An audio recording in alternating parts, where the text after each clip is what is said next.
ladies and gentlemen, and I'd like to welcome you on behalf of the Ostensibles to tonight's production of The Picture of Dorian Gray by Oscar Wilde.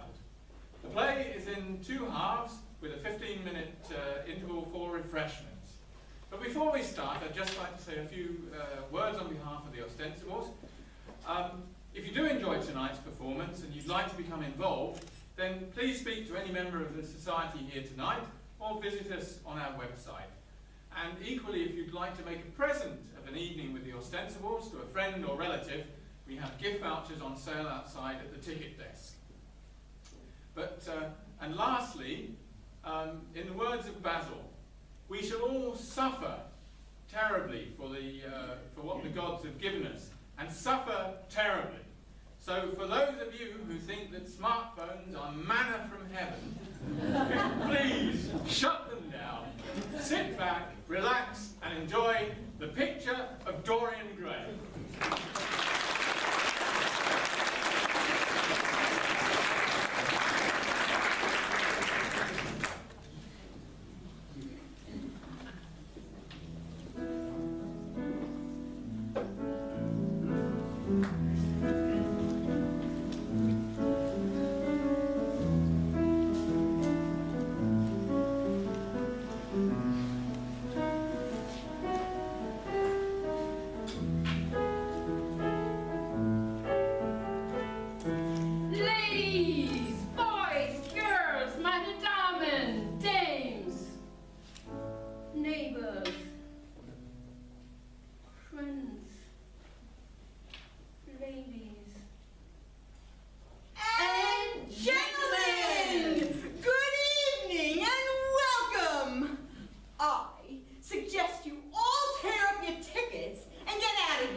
Dorian?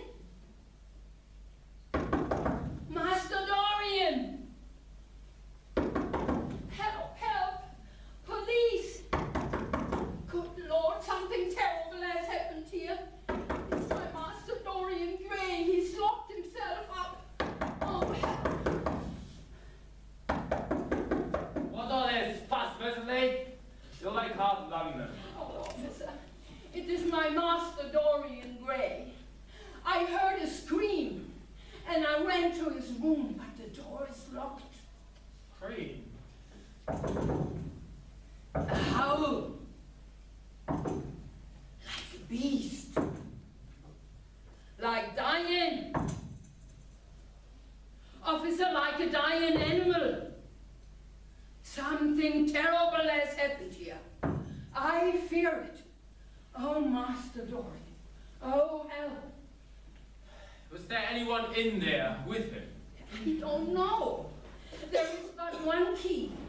The door is locked from the inside. This key, my master has it. I heard him shouting and thrashing about. I think he was talking to himself. Why do you stand there, you lump? Break down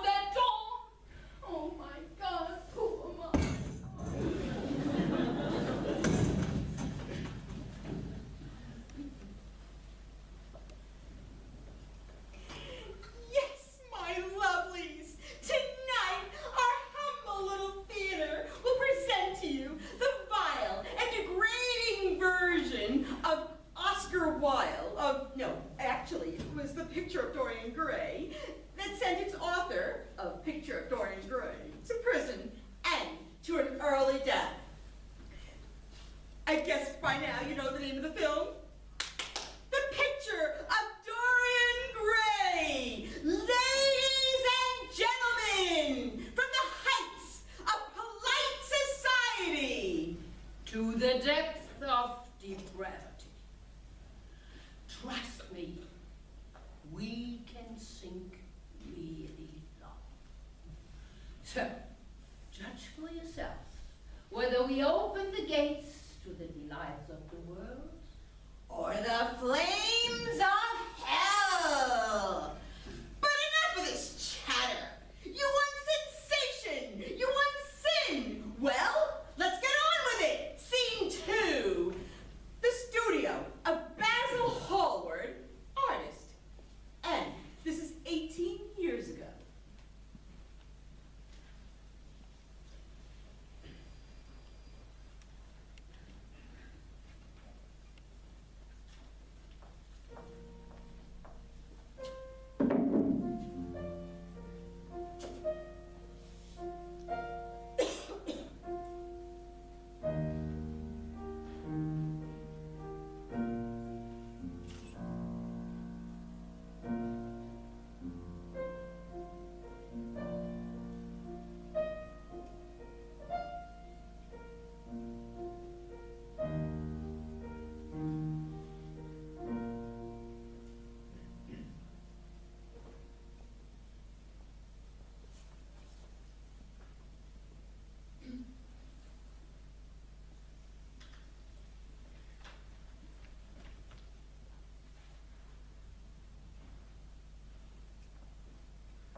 Lord Henry Wotton to see you, sir.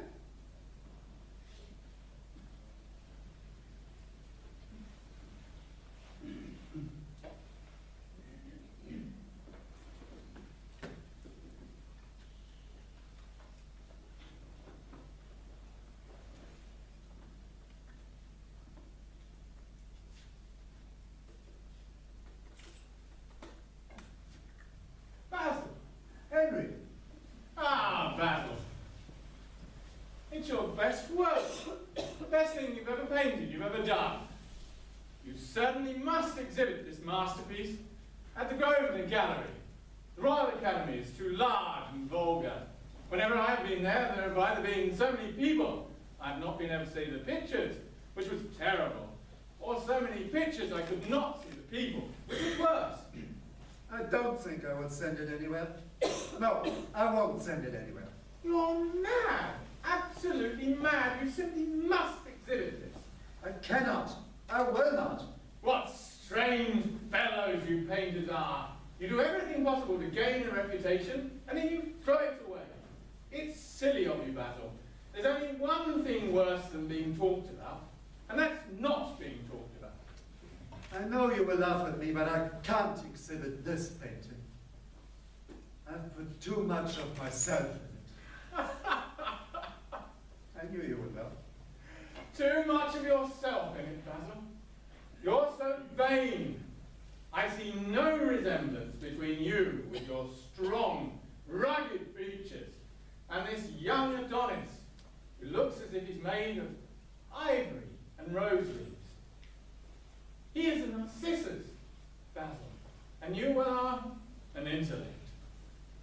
Your delightful, mysterious friend here never thinks. I'm quite certain of that. He's some beautiful, brainless creature who should always be with us in winter when we have no flowers to look at, and always with us in summer when we need something to chill our intelligence. Don't flatter yourself, my dear Basil. You're not in the least like him. Henry, you don't understand. Of course I'm not like him. I should be sorry to be blessed with such beauty. The ugly and the stupid are the best of this world. If they know nothing of victory, at least they're spared the knowledge of defeat. Your rank and money, Henry, my brains and talent, such as they are,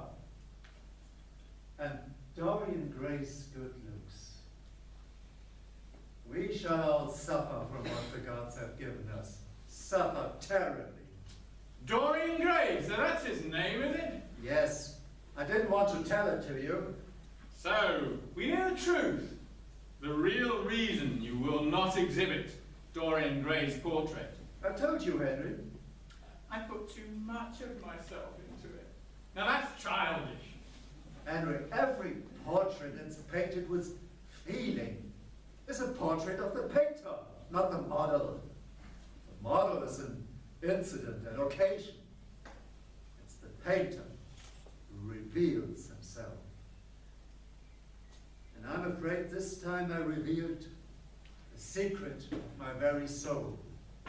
Just what exactly is that? I would tell you, but I'm afraid you will hardly understand, or if so, believe. Oh, I can believe anything, as long as it's quite impossible or incredible. You know, I can feel your heart beating. I'm all expectation. Well, the story is simply this.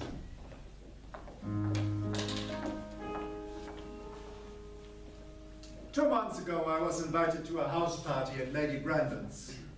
We artists need to show our faces in society now and then to remind the people we're not savages. Anyway, after I'd been in the room for about 10 minutes, talking to tedious academics and overdressed old ladies, I suddenly became aware that there was someone looking at me. I turned half round, and I saw Dorian Gray for the first time. When our eyes met, I felt I was turning pale. A curious sensation of terror came over me. I knew I had come face to face with someone who would absorb my whole nature, my soul, my very art itself. It was cowardice. I take no credit for trying to escape. Conscience and cowardice are the same thing, I really. don't believe that, Henry. Well, anyway, I struggled for the door and stumbled into my host, Lady Brandon. You're not going to run away so soon, Mr. Holt. You know her shrill, horrid voice. Yes, she is a peacock in everything but her beauty.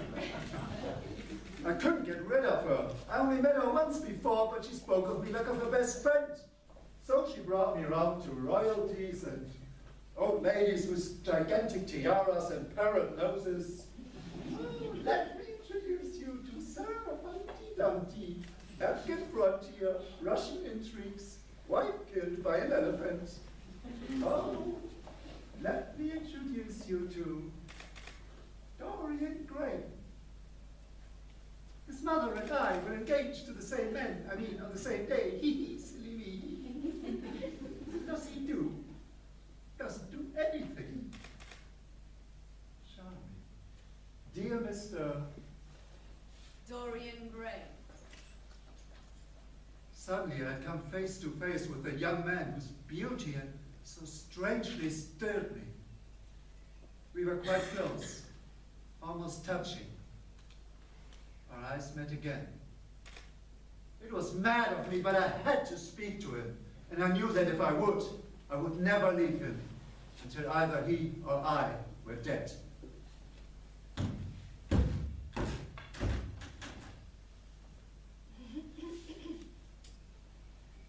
And how often do you see him? Every day.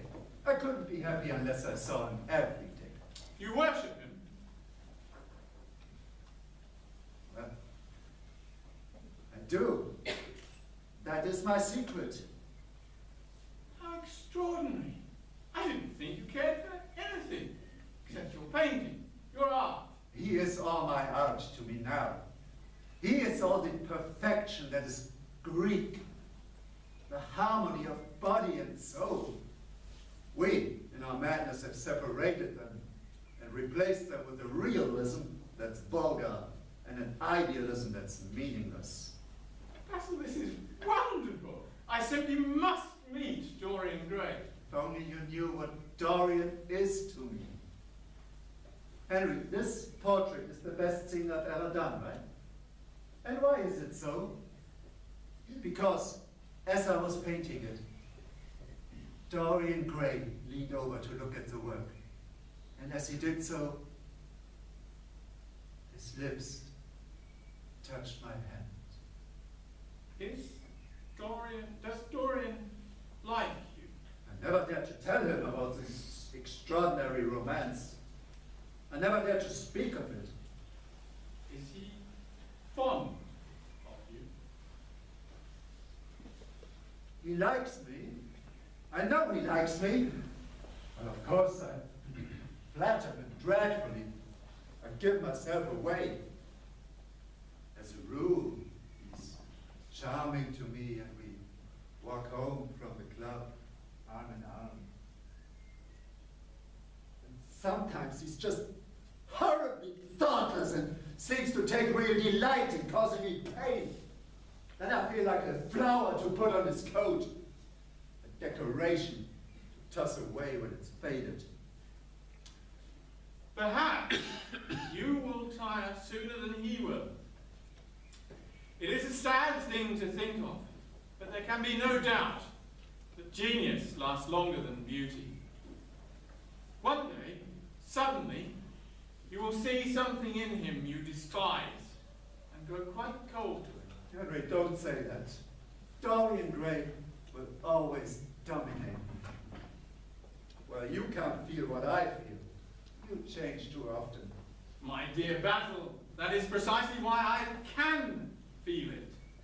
The faithful know nothing important of love. It is the faithless, the betrayers, who know of love's deep tragedy. Please leave, Henry, before Dorian comes back in. Why? Because I don't want you to meet him. Dorian Gray is my dearest friend. He has a simple and beautiful nature. Don't spoil him for me. Don't even influence him. Please, don't take away the one person that makes life wonderful to me and that gives my art this charm. Mind, Henry, I trust you. Oh, what nonsense you talk.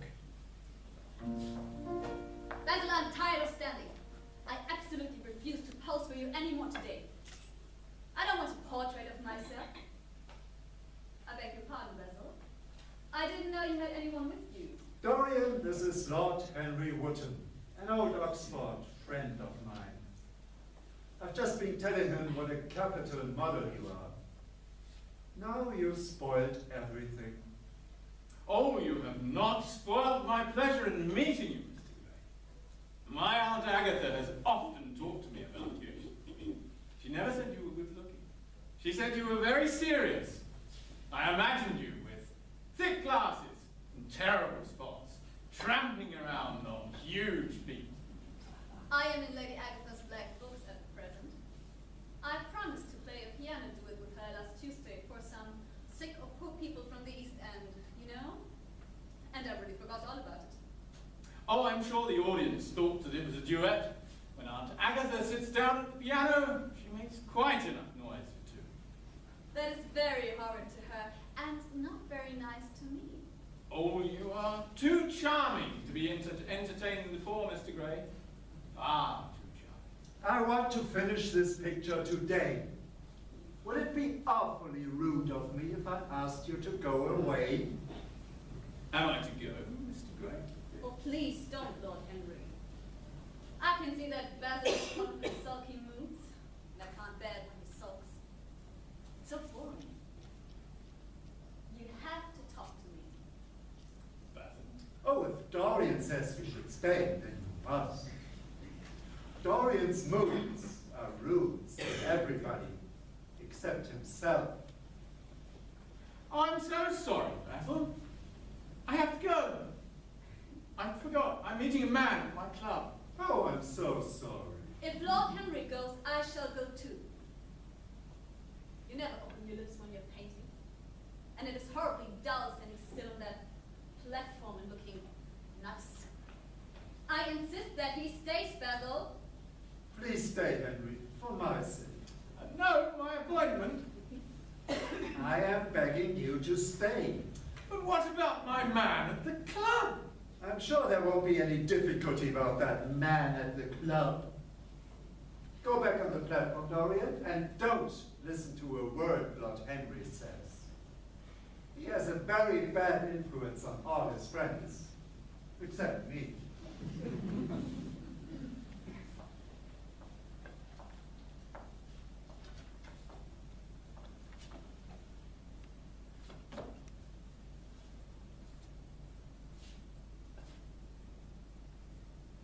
Are you really so bad at influence, Lord Henry? There is no such thing as good influence, Mr. Gray. All influence is immoral. Why? Because to influence a person is to give him one's own soul. He does not think his natural thoughts, or burn with his natural passions. He becomes an echo of somebody else's music, an actor in a part that has not been written for him. Aim in life is self-development, to realize one's own nature. Perfect. Could you turn your head a little right, Dorian, like a good boy? I believe that if just one man were to live out his life fully and completely, give form to every feeling, expression to every thought, reality to every dream, then the world would gain such a fresh impulse of joy that we might forget about the self-denial that poisons our lives. Resist temptation, and your soul grows sick with the longing for the things that you have denied yourself. You, Mr. Gray, have passions that make you afraid, thoughts that terrify you, daydreams and sleeping dreams, the memory of which might stain your cheeks with shame. Stop!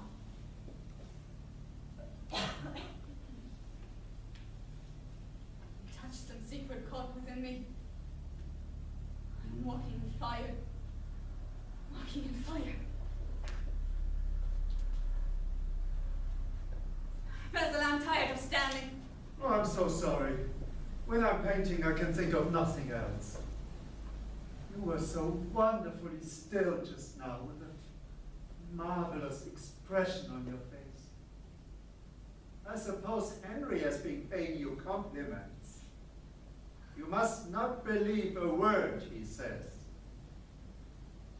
You're certainly not being paying me compliments, which is the reason I don't believe anything he has told me. Oh, you know you believe it all. I can't breathe in here. I must go into the garden. You shouldn't do that, Mr. Gray. You would be quite spoiled, and Basil would never tempt you again. What does that matter? It should matter everything to you, Mr. Gray. Why? Because you are young, so wonderfully young. And youth is the one thing worth having. You smile, you charm the world. Will it always be so? Will you still smile when the gods have taken away your beauty? One day, soon, you will be wrinkled and ugly, dull-eyed and hollow-cheeked. We degenerate into hideous puppets, haunted by the memory of passions we never experienced. Youth, there is nothing in the world but you. When I find that I'm growing old, I shall kill myself. It's quite finished. On this canvas, you will remain young forever.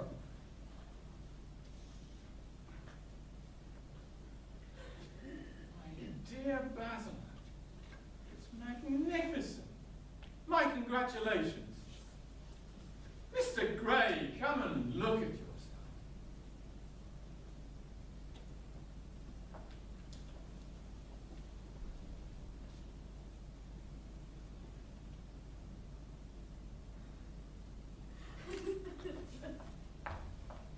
What's the matter? Don't you like it? Of course he likes it. What isn't there to like about it? It's one of the greatest things in modern art. I must have it. I will give you anything for it. It's not my property, Henry. It belongs to Dorian. Then he is a very lucky fellow indeed.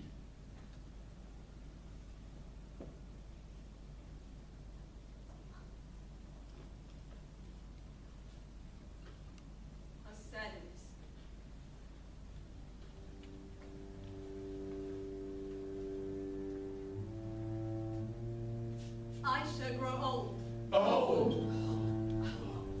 Horrible. Horrible. Dreadful. Dreadful. But this picture will remain always young. Young. Only it were the other way. Wait. If only I could be forever young, and the picture grow old. Old. This I would give ever. Let the painting age, not I. Not I. There's nothing in the world I would not give for that. Even my own soul.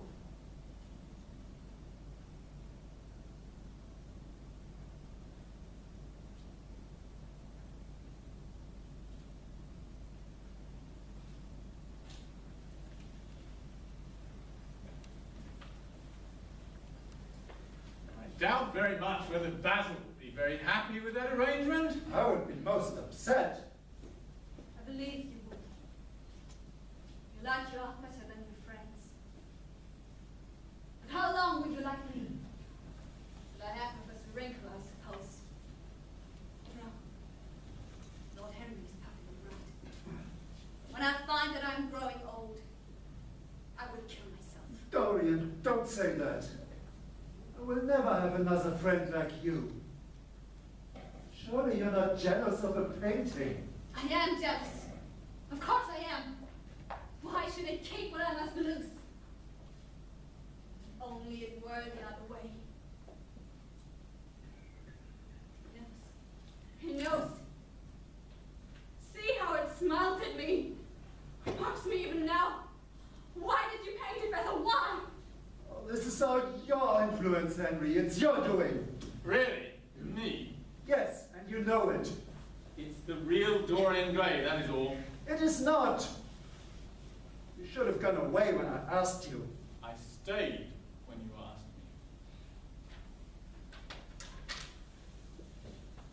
me. You are my two best friends. Between the two of you, you made me hate the finest piece of work I've ever done. But I won't let a painting come between us. I will destroy it.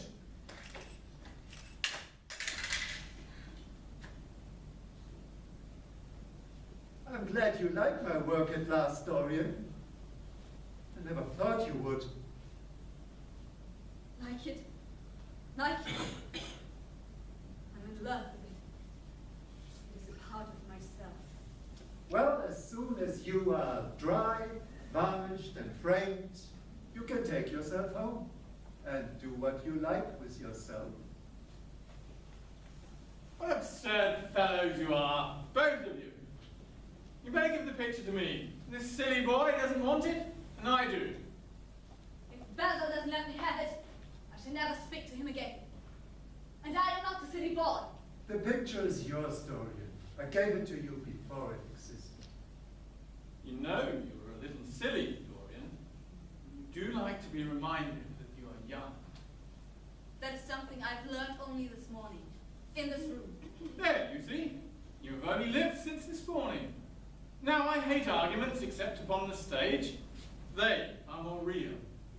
Let us go to the theatre tonight. There's bound to be something on. I would adore to go to the theatre with you, Lord Henry. You, will you come too, Basil? I can't really. I have too much work to do here. Then Dorian and I should go together. I should like that awfully. And I would stay here with the real Dorian.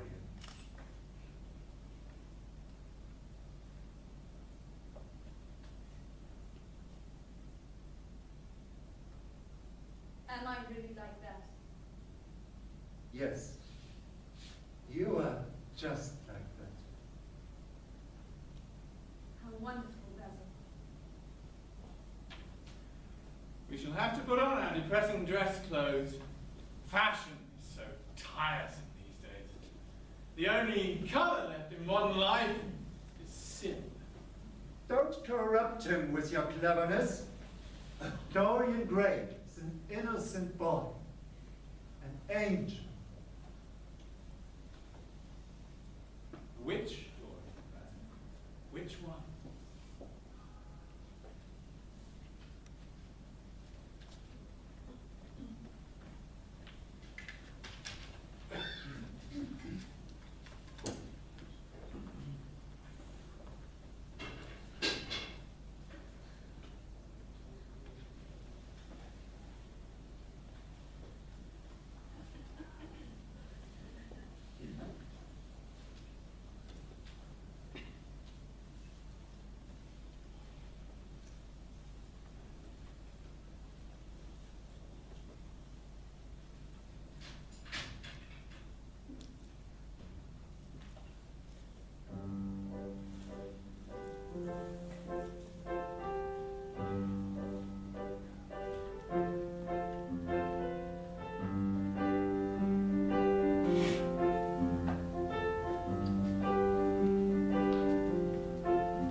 Cultivating myself, I am told it becomes me.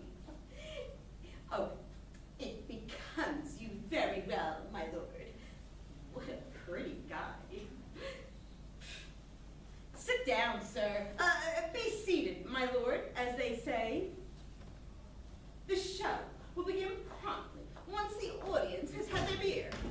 Are you drunk enough for Shakespeare? Come on, you gotta be drunk enough for Shakespeare!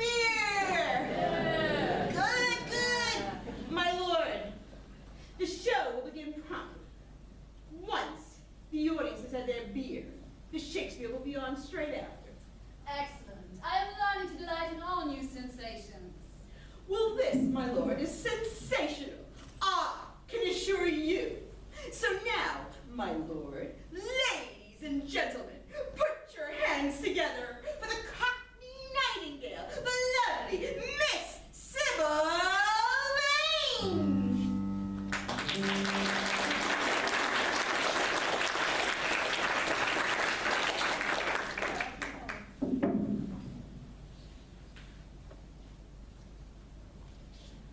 And now I will recite some beautiful lines from that great tragedy,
my face, else would a maiden blush be paint my cheek for that which thou hast heard me speak tonight. How beautifully you speak. Shakespeare would cry to hear your voice. Oh, Romeo.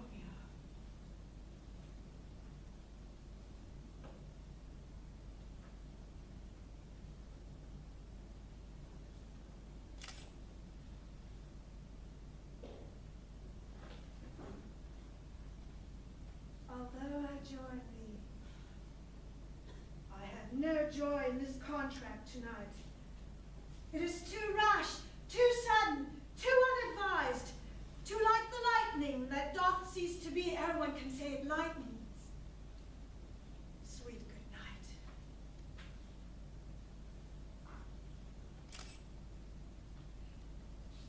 This bud of love, by summer's opening breath, may prove a beauteous flower when next we meet. Sybil, Sybil, what about the audience? What devil art thou that torments me thus?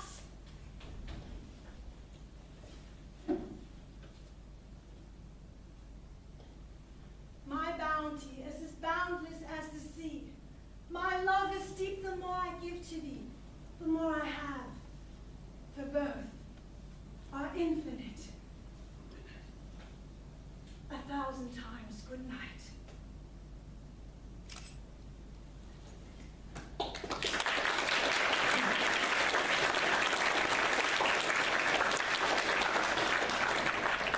Bravo, bravo, encore. Now what is the matter with you? Don't you appreciate art? Sir, do not insult my customers. They may be a bit rough, but they love my Sybil. Gentlemen, you love Sybil, don't you? Come on, tell me. We love you, Sybil. Let me hear you. We love you, Sybil. Now, kind sir, why don't you come join us up on stage? Don't be shy. You can tell Sybil Lane, then, exactly how you feel. In person, you can escort her to her dressing room. I know what your horrible minds are thinking. Poor as an innocent angel is my Sybil. Prince Charming is a gentleman. They're going to talk about Shakespeare. May I introduce myself? My name is Prince Charming. Prince Charming. Oh, yes. Of course. May I introduce your Highness? This is Miss Sybil Vane. Her mother is a drunkard, and her father is lost in Australia. She doesn't even own the clothes she's wearing. She's 50 pounds in debt. That only to me.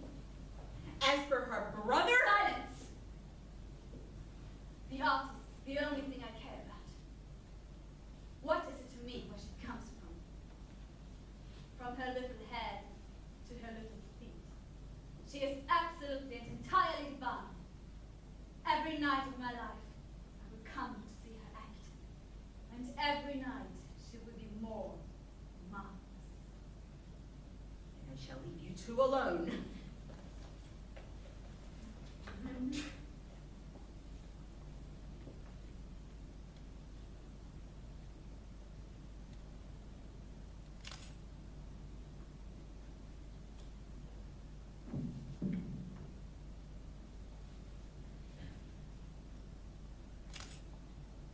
Good night, sweet prince. May a flight of angels sing me to their rest. Magnificent.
subtle sense of pleasure. How very different he is from the shy, frightened young boy who came to Basil's studio. His nature has developed, like a flower bearing blossom of scarlet flame. His soul has crept out of its secret hiding place and met desire. Sybil is the only thing I care about. So that's the reason you no longer dine with me. I thought there must be some curious little romance at hand. When I can't help going to see her play, I get hungry for her presence. When I think of that wonderful soul hidden away in a little ivory body, I'm filled with wonder. Tonight she's Juliet, and tomorrow she's Ophelia. When is she Sybil Vane? Never. I congratulate you. How horrid you are. Can't believe it, Dorian. You can't get married. Not to an actress. Why not? She's a genius. My dear boy, no woman is a genius. Women are a decorative sex. They never have anything to say. You do say it so charmingly. Brilliant and true. What can you possibly see in that woman? Dorian, you mustn't get married. You're far too sensible. Oh, Dorian is far too wise not to do something foolish now and then, my dear Basil. But marriage is hardly something you can do now and then, Henry. Except in America, of course. But think of your position, your family. This girl is beneath you, Dorian. She is after your money. But Basil, I worship her. She knows nothing about my position. She doesn't even know my name. She calls me Prince Charming. I tell you, she has genius. She is absolutely and entirely divine. When we are married, I will buy a theatre in the West End. I will bring her up properly, and she will make the whole world as mad as she has made me. That would be quite impossible. I hope this girl is good, Dorian. Not some vile creature who will degrade your nature and ruin your intellect. She's better than good, Basil. She's beautiful. And that's all that matters, according to Henry. Her trust makes me faithful. Her belief makes me good. When I hold Sybil Vane's hand, I absolutely forget all about Henry and his theories. Beauty is the one thing worth having a theory about. Shall we take our seats then? The entertainment is about to begin. Gentlemen, a polite applause for the lovely Miss Sybil Vane.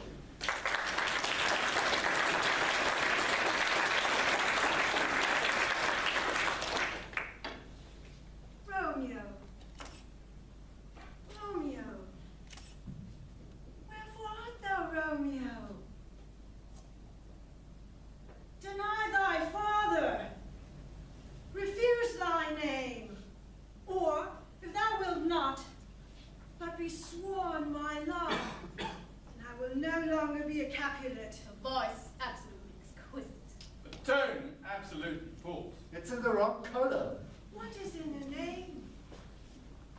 That what we call a rose would smell as sweet. I'm horribly disappointed. She looks charming enough, cannot be denied. Yeah, but her acting is terrible. Romeo, Romeo. Were he not called Romeo? Oh, Romeo, doth thy name, and for that name, which is no part of thee, take all myself. Absurdly artificial. Simply bad art. She's a complete failure. This is utter rubbish. If thou knowest the mask of night is on my face. Stop! In the name of heaven! Sybil, what are you doing? Have you gone mad? But you should have understood. But you understand now, don't you? From now on, I shall never act again. If you don't act, you don't exist.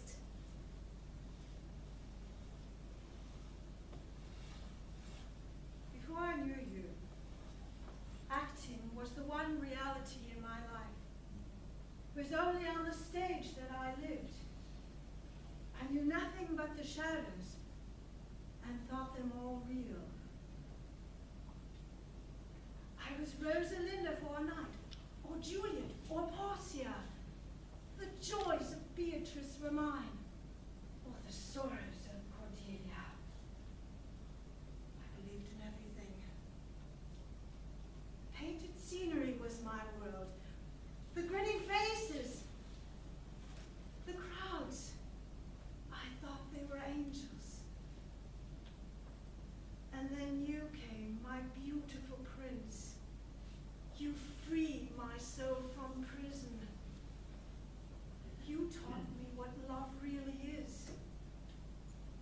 You are more to me than all art can ever be. How can I pretend to be in love with this horrid, vulgar stage when the passion for you burns within me like fire?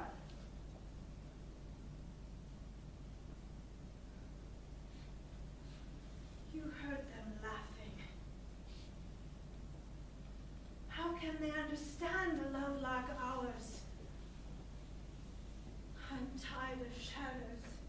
Tonight, for the first time, I realized the words I spoke were unreal. Not my words, not what I wanted to say. I hate the stage. Take me away from all this, my love, my prince.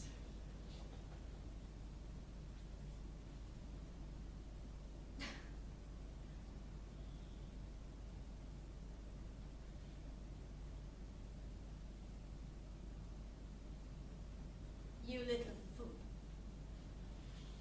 You have destroyed my love. Kill it! How could you embarrass me in front of my friends? I brought them here tonight to see a great artist, a genius, someone who gives substance to the dreams of great poets. I realize now that you're shallow and stupid. A clown, a ridiculous third-rate actress with a pretty face that I fell for. I wish I had never laid eyes on you. Thou knowest, the mask of night is on my face. You aren't serious. You're playing. You're acting. My Prince Charming. This is a joke. An act. Acting. I leave that to you. You're so good at it when it pleases you. You used to fire my imagination. Now you don't even stir my curiosity. Don't touch me. I must go. I don't wish to be unkind, but I can never see you again. You have disappointed me. Please, please don't leave me. Don't leave me. I'm sorry. Forgive me for tonight. I don't know what came over me. Stay with your friends. I'll act better. I'll be good again. Oh, I was a fool. If only you hadn't kissed me. If we hadn't kissed each other. My love for you has made me lost my senses. I'll never do it again. I'll be the sweetest of Juliets that ever died on stage. Oh, my love, don't leave me. Don't leave me. It's too late, Sybil. It's over. Bye.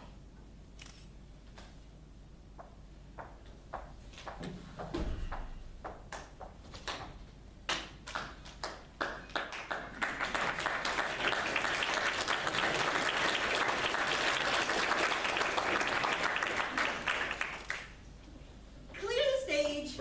Good night.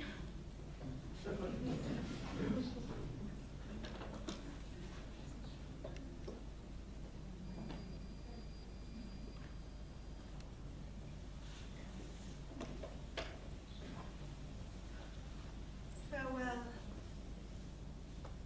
God knows when we shall meet again.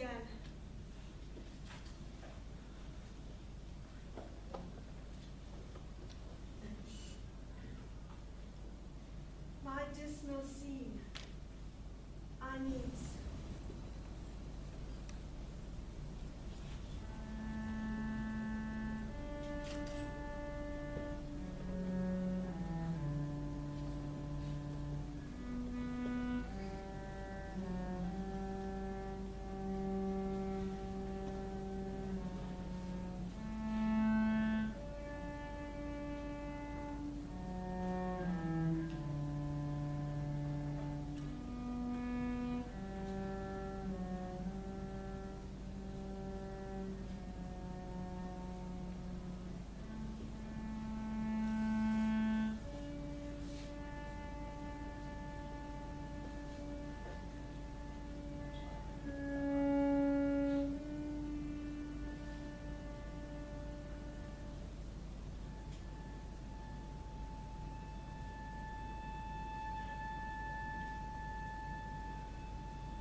Why is your face so cruel? Your whole expression has altered. As if I had done some dreadful thing. It is terrible. What does it mean? Yes, I remember perfectly. Basil Hallward's studio, the day the picture was finished. I uttered a mad wish. That I would remain always young, and the portrait belonged. My own beauty might be immortal. The face on the canvas spared the burn of my passion and my sin. Surely my wish has not been fulfilled. Such things are impossible. And yet, there's the picture before me. Your wicked smile. And there, a wrinkle by the eye, cruelty. Have I been cruel? It was the girl's fault, not mine. She disappointed me. And yet, the thought of her lying at my feet and sobbing like a little child fills me with infinite regret. No, I have suffered also. Besides, women are better suited to bear sorrow than men are. They live on their emotions. Lord Henry taught me that, and he knows what women are. Why do you trouble me with Sybil Vane? She's nothing to me now. Why are you watching me? With your beautiful, cruel face. You once taught me to love my own beauty. Will you now teach me to hate my own soul?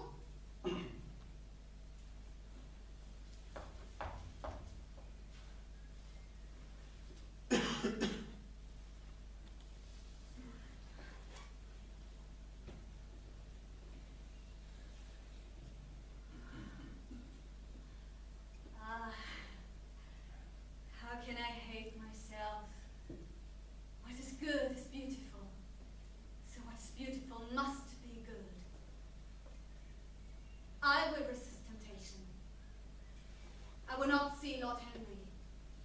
Listen to his subtle, poisonous theories. Yes, yes. Because I'm beautifully right and just and good. I would go back to Sybil Vane. I will marry her and try to love her.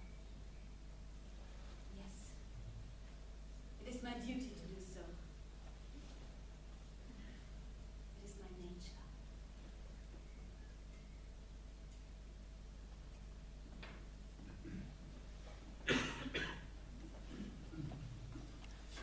Dorian, I must see you.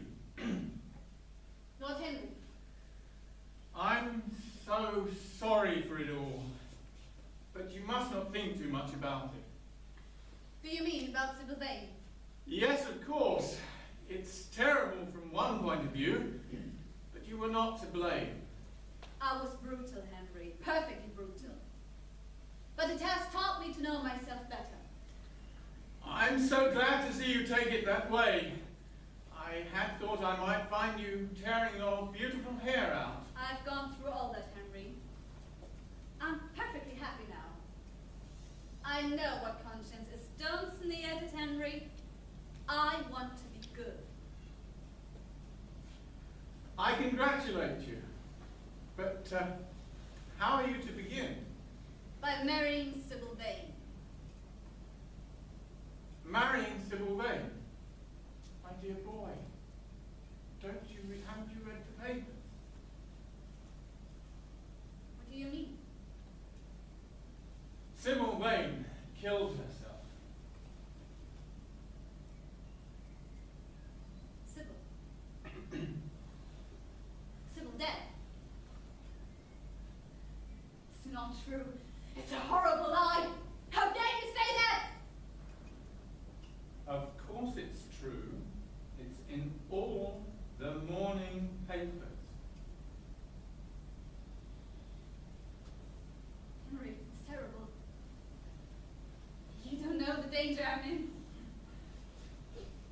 Now there's no one to make me good. She would have done that for me. She had no right to kill herself. It was selfish of her. My dear boy, the only way a woman can ever reform a man is by boring him so completely he loses all possible interest in life. Your marriage would have been a complete failure. I suppose it would. You're perfectly right.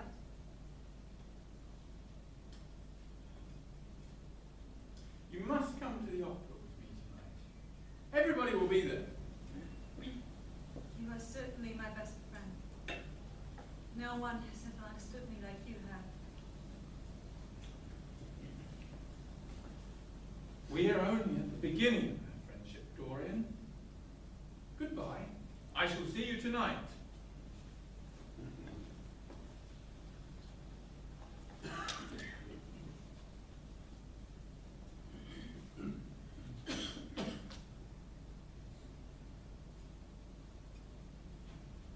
So you are watching me? Well, I shall take a real pleasure in watching you.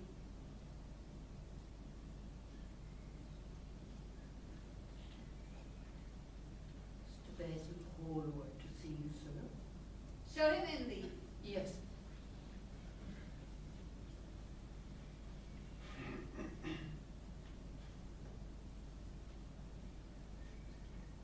Dorian, my dear boy, how are you? Basil. You look quite red in the face. Have you been running from your creditors? Sit down, old man. And Lee will bring us some tea. Henry and I have decided to go to the opera tonight. Will you join us? The opera? You are thinking of going to the opera? Before that girl you loved has even the quiet of the grave to sleep in? Why, man, there are horrors in store for that little white body of I hers. won't hear that! You must not tell me about these things. What's past is past. You call yesterday the past? It's time to do with it. I don't need years to get rid of an emotion. If you had come at, say, 5 o'clock, you would have found me in tears.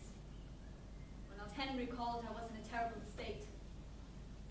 But a man who is master of himself can end sorrow as quickly as he can endure pleasure. Dorian, this is horrible. You talk like you had no heart, no pity in you.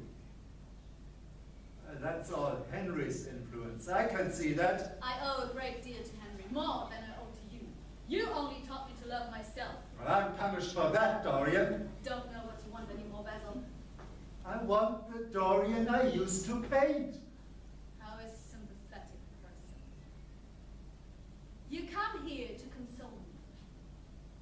That's charming. You find me consoled, and you're furious. We used to be so happy together, Basil. Don't quarrel with me. I am what I am. There's nothing more to be said.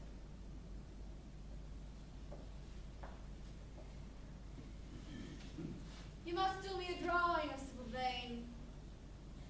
I should like to have more of her than just the memory of just a few kisses. Well, I'll try and see what I can do, if it pleases you. But you must model for me again. I can't do anything without you. I can never model for you again, Basil. It is impossible. My dear boy, what nonsense! Don't you like what I did of you? Why are you hiding it away? Let me look at it. It's disgraceful to cover it up like that. Basil, you must not look at it. Must not look at my own work. But it's the best thing I've ever done. You're not serious. Why should I not look at it? If you try to look at this picture, on my word of honor, I will not speak to you again. As long as I live, I will give you no explanation. But remember, if you touch that picture, everything is over between us. Dorian, I beg Don't you. speak.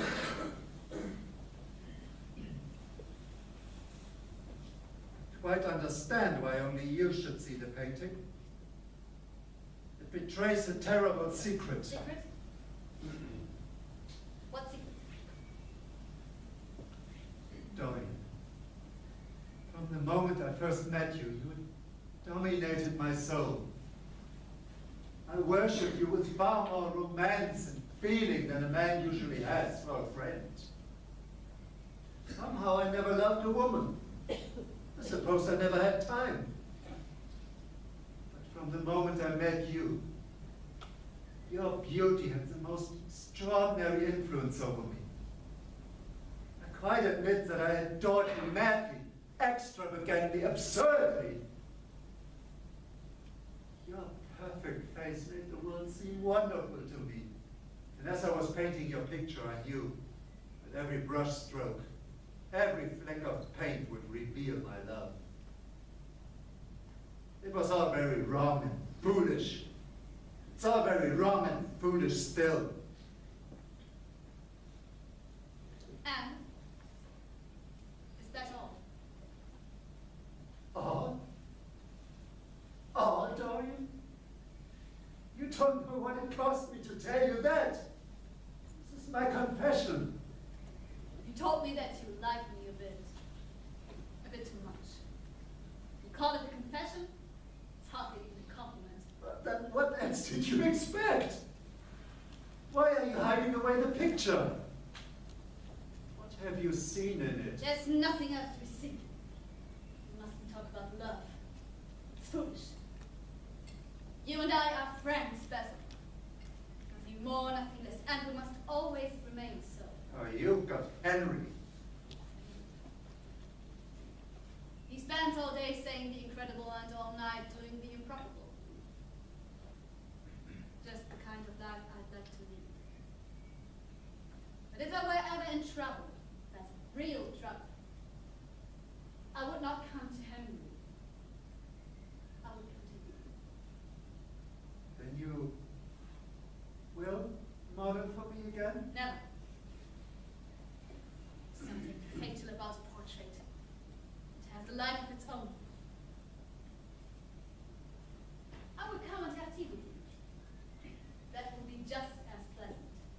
pleasanter for you, I'm afraid.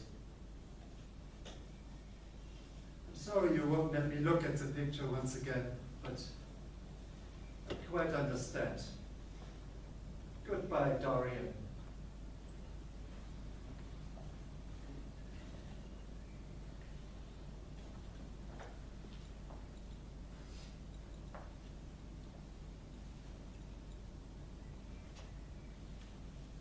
Leaf! Leaf! Yes, Master Dorian? Why were you so quick to answer my call? You haven't been listening, have you? Oh, no, I would never. I was just bringing you the morning paper. Some terrible story on the front page. Some poor little actress killed herself. She slit her throat with a razor. Dreadful. They say she had her heart broken by a prince. Get out of here! I never want to see another newspaper in this house! Yes.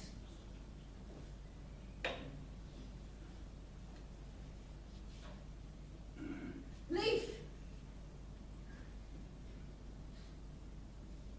Yes, Mr. Dorian. Do you have the key to the study door, Leaf? But the door is never locked, sir. I know that. But do you have the key? Well, I suppose I could lay me hands on it. But why would you ever want to close a room?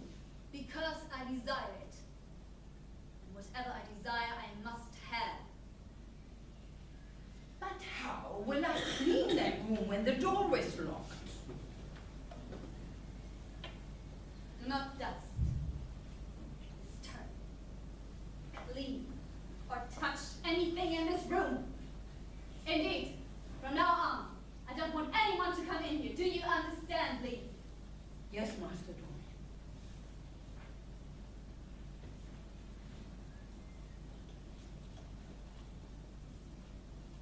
But that was an ugly little scene, wasn't it?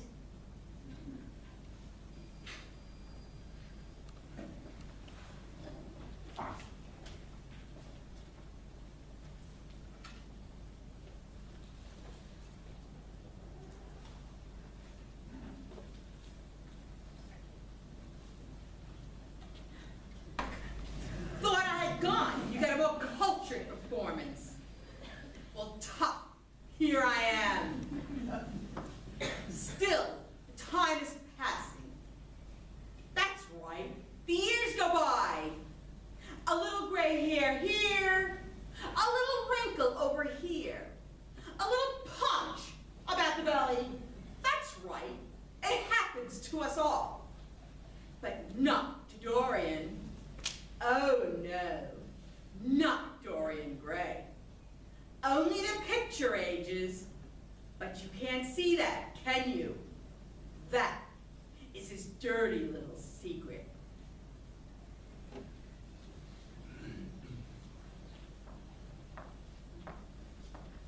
Good evening, Lord Henry.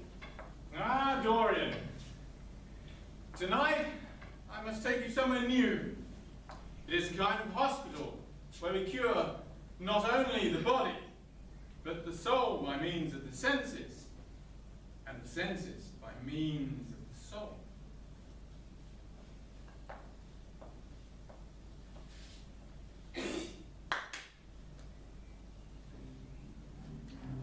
Honored guests, the city of God is closed to us. Its gates are guarded by ignorance, and to enter heaven, we must surrender all in our nature that is most divine. It is enough that our fathers believed in God and good. Humanity has exhausted its faith.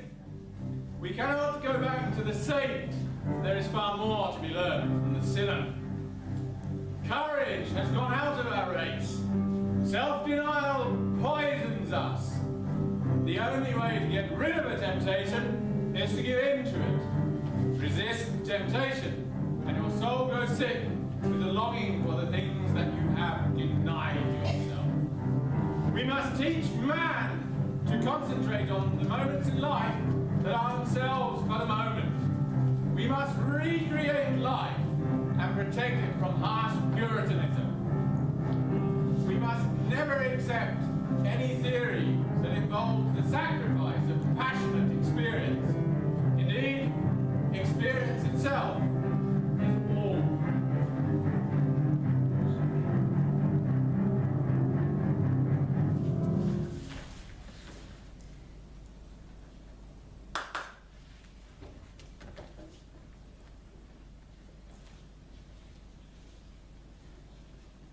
I am sick of that boredom.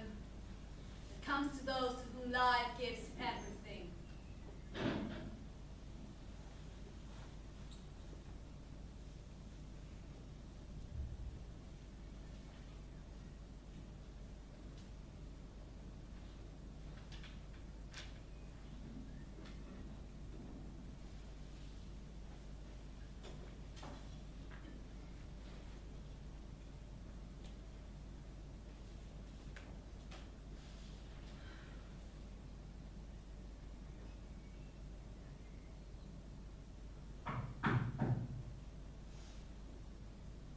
Who is it? It's Basil, Dorian. Why have you left the study door?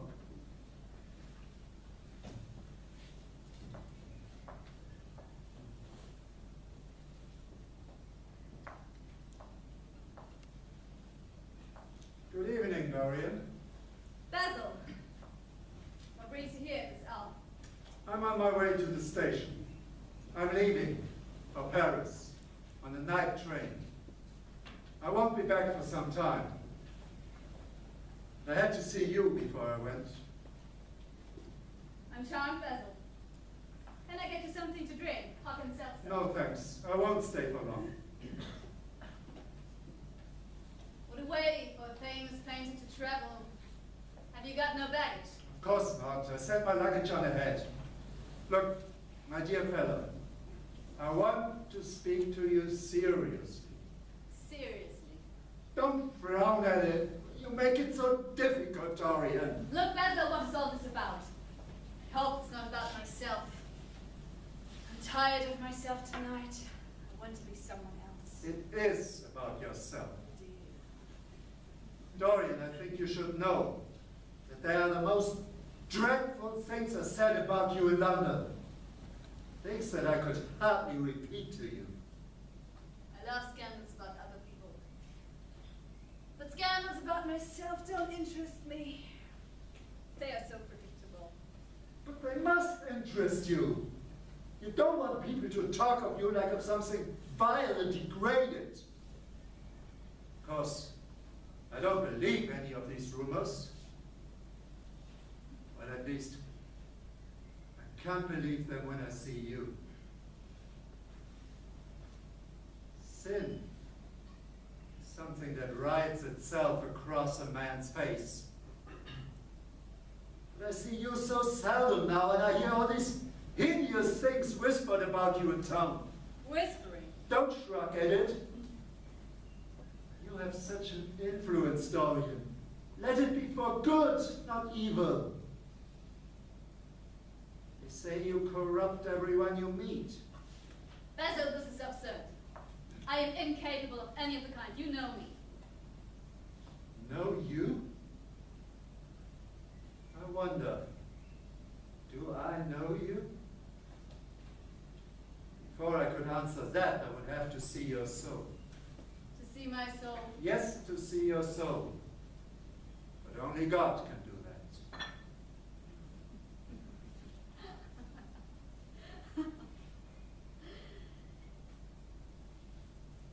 You shall see it yourself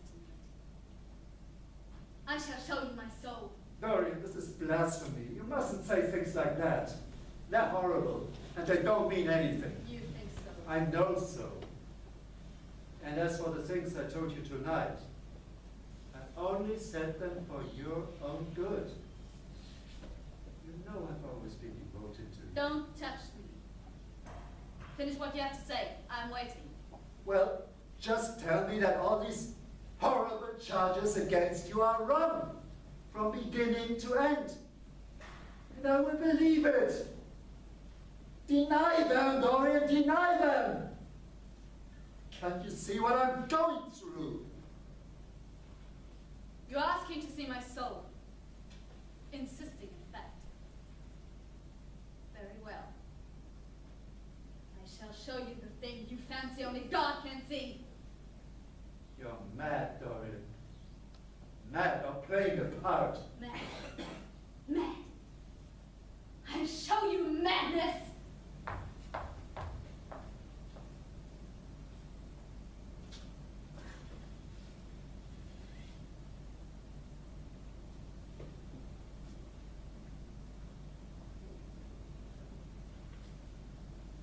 What have you done to my picture? I haven't touched it, Basil. And who has done this? No one, Basil. No one but yourself. Read the signature, man.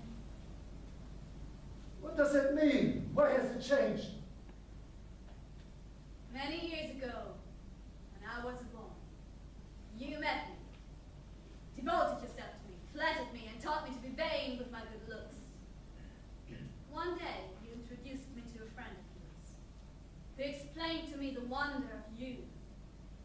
And you finished a portrait of me that revealed the wonder of beauty. But there is no beauty in that portrait. Why has it changed?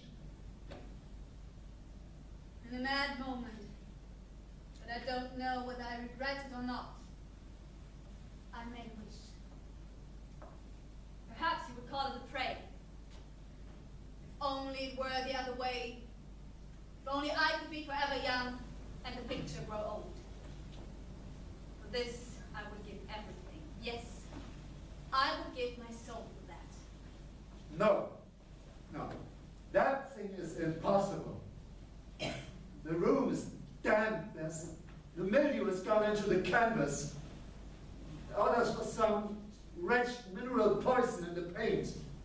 I tell you, that thing is impossible. Oh, what is impossible, Basil? You told me you had destroyed it. I was wrong, Basil. It has destroyed me. Can't believe this is my painting. Can't you see your romance in it? My romance, as you call it. As you called it. There was nothing evil in it, nothing shameful. This is the face of a devil. It is the face of my soul! Christ, what a thing I must have worshipped. Each of us has heaven and hell in him, Basil. If it's true, if this foulness and horror, this leprosy of sin has come from within, if that's what you made of your life, it must be even worse than people say you are. God, what a lesson. What an awful lesson. We must pray. Your prayer has been answered once. Your prayer of repentance will also be answered. It is too late, Basil. It is never too late. Though your sins be as scarlet, I will make them white as snow.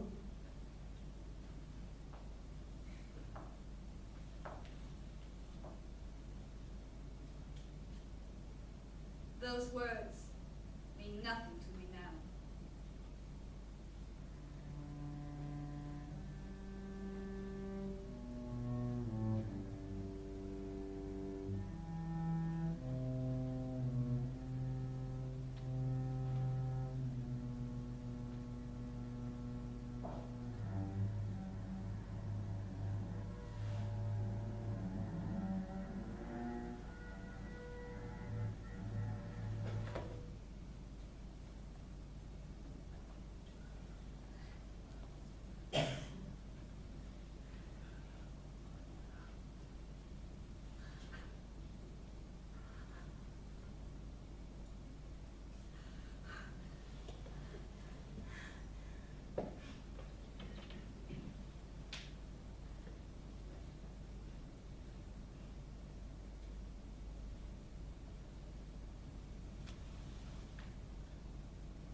Leave. Leave. Yes, yes.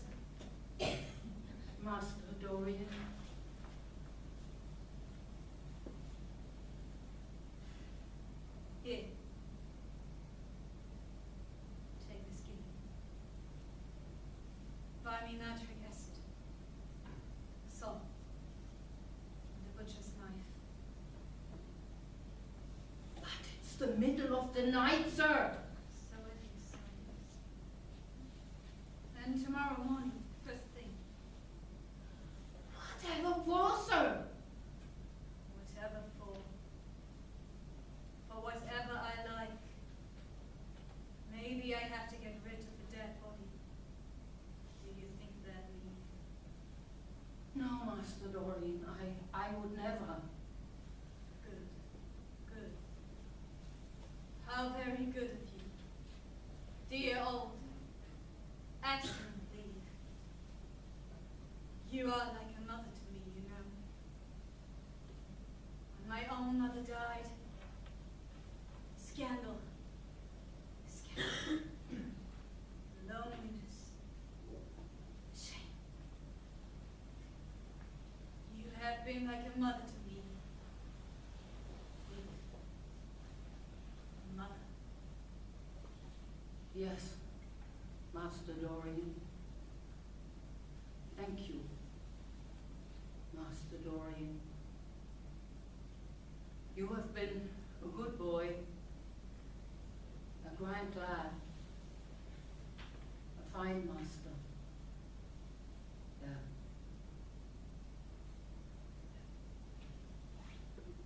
And you will help.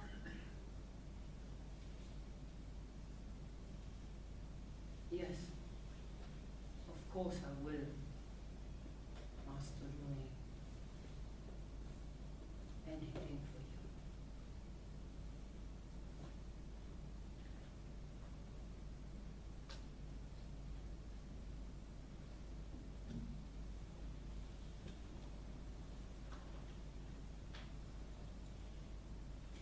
Ah, Paris, Basil.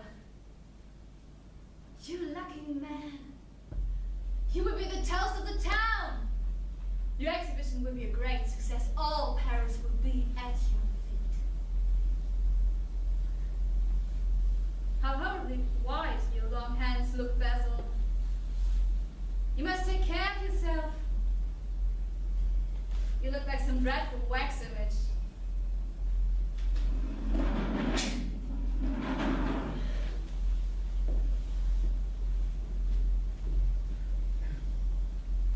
Oh, Basil.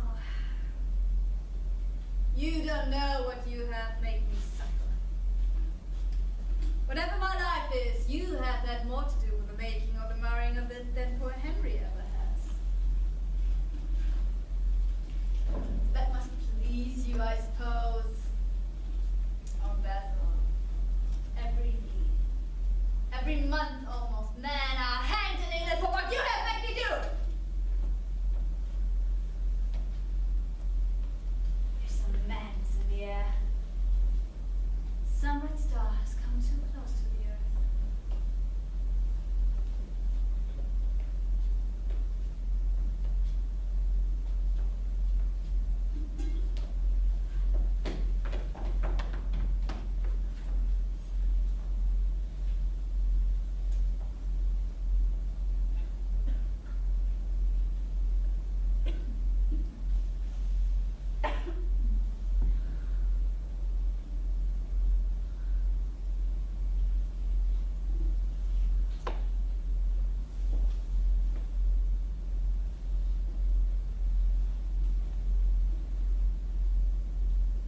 we all stink like that when we get beneath the skin?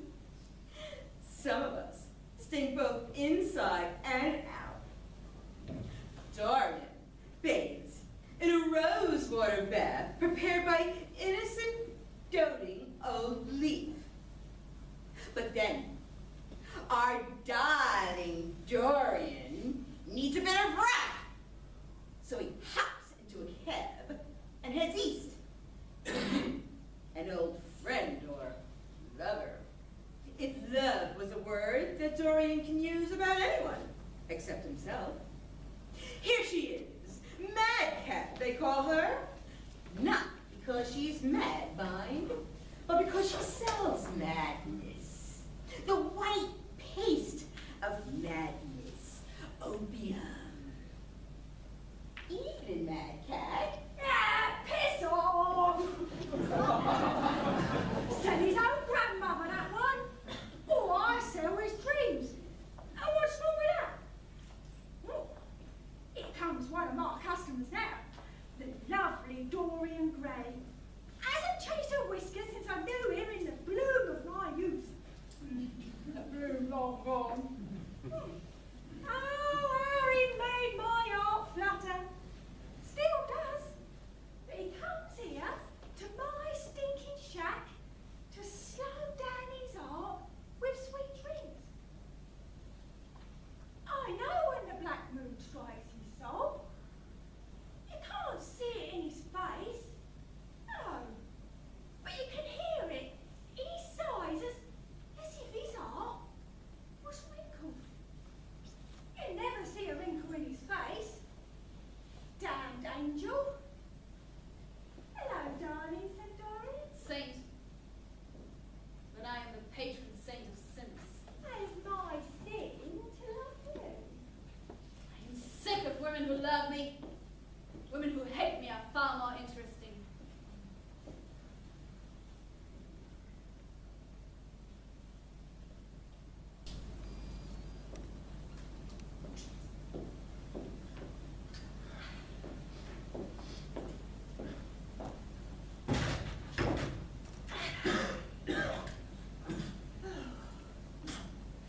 More human garbage. A sailor stinking of his rotten ship. Rats won't go near him. What's he to you? Just another drunken sailor lying in the gutter. But what if I told you his name was? Jim Vane. That's it. Sybil Vane's brother. It's her death that did this to him. And grief killed their mother too. All because of some lord that broke his sister's heart. Every day he swears revenge. But how? On who? So he takes to the rum and then to the opium. It's sad. Sad. It makes me laugh. We are all of us lying in the gutter. But some of us are looking at the stars. Oh, we're so proud to have you in tonight, lover boy. For God's sake, don't talk to me. What do you want? Money? Here it is. Don't you ever talk to me again. There goes the devil's bargain. Curse you. Don't call me that. What would you rather be called? Prince Charming? Yes. I am Prince Charming. Him. And you, Prince Charming. What do you want? Keep quiet. There. I kill you. You're mad. What have I done to you? You wrecked the life of my sister, Sybil Vane. She killed herself. Her death was your doing. I swore I would kill you in return. I've searched for you for years. Nothing but that name she used to call you, and the color of your hair. I heard it tonight. Make your peace with God, for tonight you are going to die.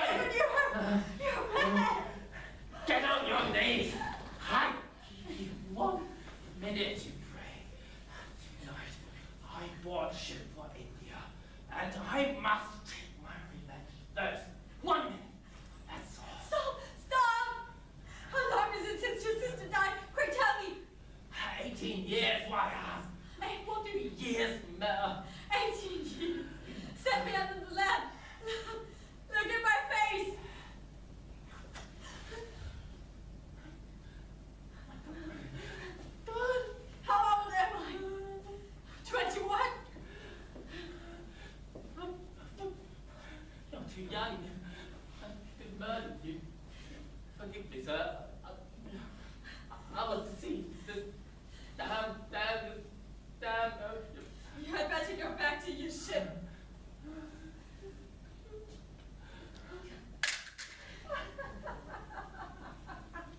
What a fool!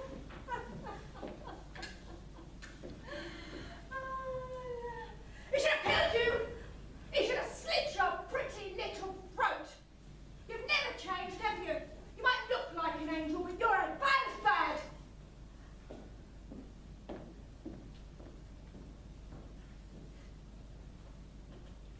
No. I'm good. I'm good. Good. I want to be good.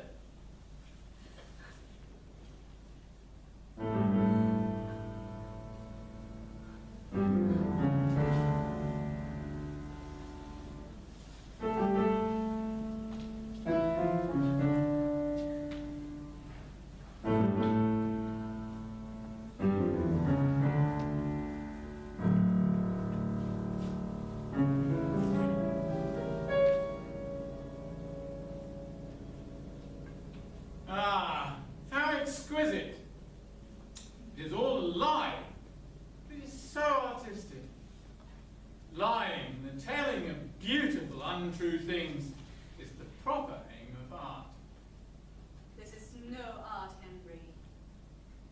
What does it profit a man if he gains the whole world but loses his own soul? Ah, how delightful. As for the church, I can think of nothing better for the culture of a country than the presence of a body of men whose duty it is to believe in the supernatural and to perform daily miracles. You mock at everything, Henry. I wish I hadn't asked you here. I've done too many dreadful things in my life. I will begin my good actions today.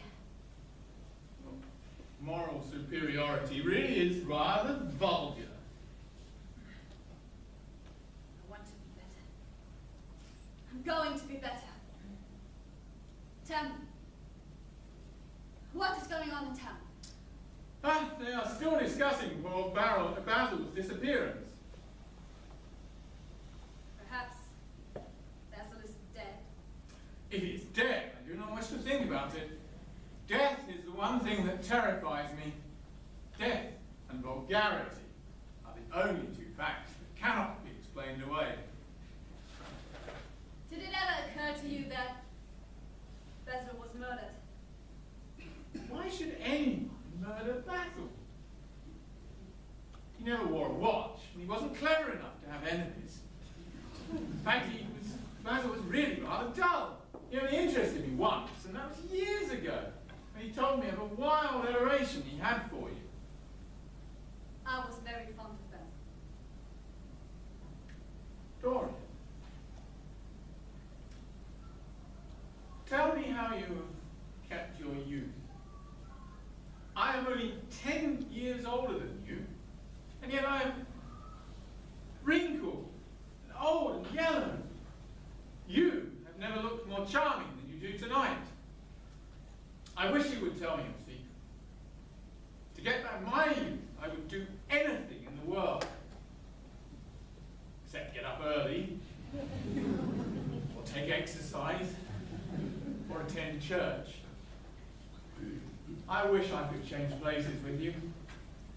The world has cried out against us both, but it has worshipped you. Life has been your art. You don't know everything about me, Henry. I think that if you did, even you would turn away from me.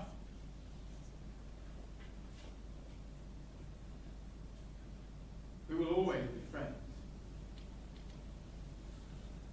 You poisoned me with your ideas once. I should not forgive you that. It was evil. My dear boy, you really are beginning to moralize.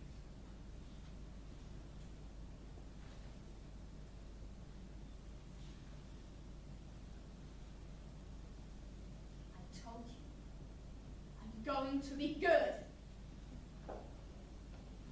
Far too united. And besides, it is no use. You and I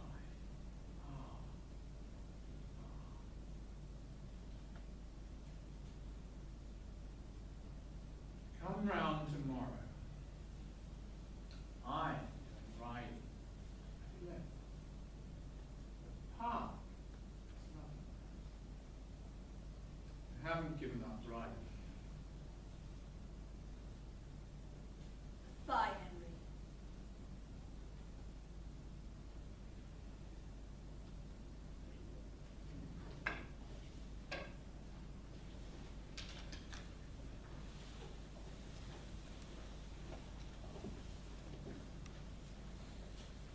You're mistaken, Henry.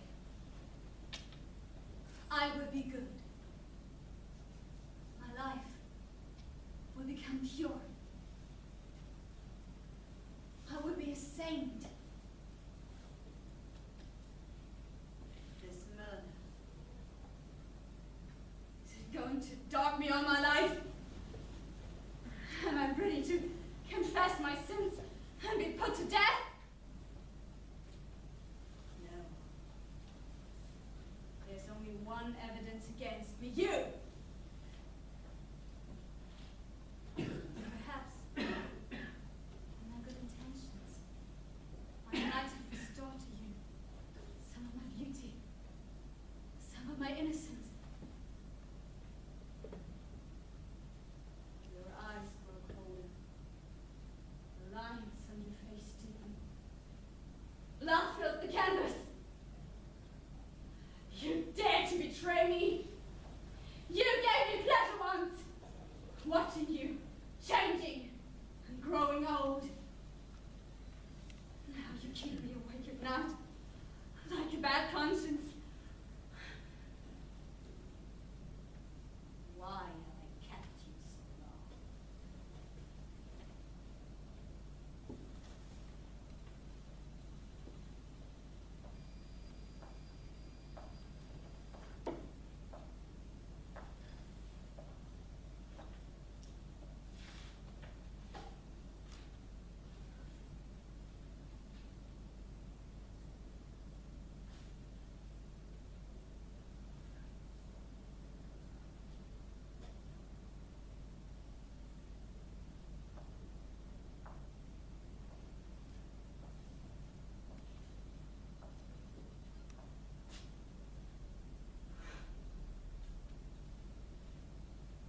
Yes.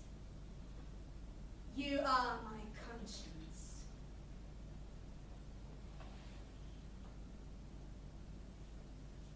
I want to be free from the past.